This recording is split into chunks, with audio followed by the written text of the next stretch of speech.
The Battle of the Nile Sons. In the shadow of the Great Pyramids, a storm brewed. Pharaoh Setka, the mighty ruler of Egypt, was dead.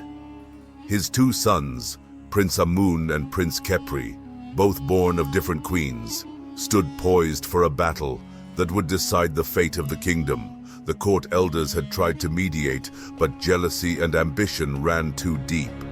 The crown could belong to only one.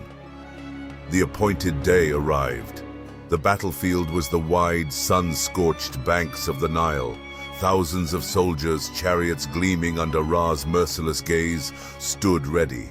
Each prince had marshaled their forces, promising glory and wealth to those who would follow them. Amun, the elder, carried himself with the pride of a falcon, his gold-plated armor reflecting the light like a second sun. Khepri, the younger, bore a more shadowed demeanor, his black war paint streaked like the stripes of a tiger.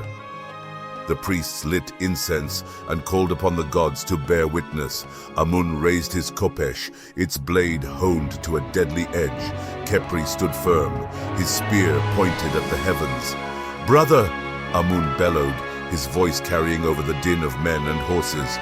"The throne is mine by birthright. Stand down, and I may yet spare you." Khepri sneered, his teeth bared like a jackal. "Your arrogance blinds you, Amun. The gods favor the strong, not the entitled. Let them decide." The war horns sounded. The armies clashed, a thunderous collision of bronze and flesh. Amun's forces pushed forward with the precision of a lion's pride. His chariots carved through Khepri's lines, the wheels splintering shields and crushing bones. But Khepri's forces were not so easily cowed. His archers, hidden among the papyrus reeds, rained arrows upon Amun's men, each strike a deadly viper's bite. In the heart of the fray, the brothers met. Amun charged, his khopesh slashing through the air. Khepri parried with his spear, the clash of weapons ringing like temple bells.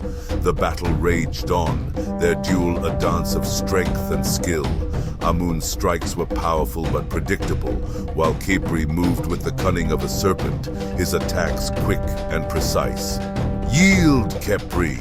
Amun growled, sweat and blood dripping from his brow. "Never!" Khepri hissed, driving his spear forward.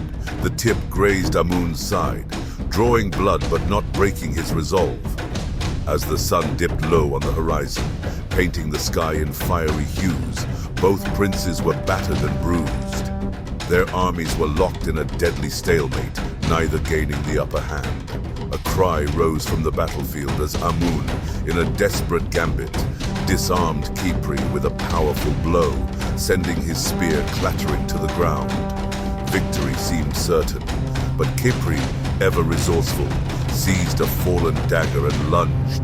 The blade pierced Amun's side, and the elder prince collapsed to his knees, gasping in pain. Khepri stood over him, his chest heaving. "The gods have spoken," Khepri said, his voice trembling with triumph and sorrow. He raised the dagger for the final blow. Before he could strike, a solar eclipse darkened the battlefield.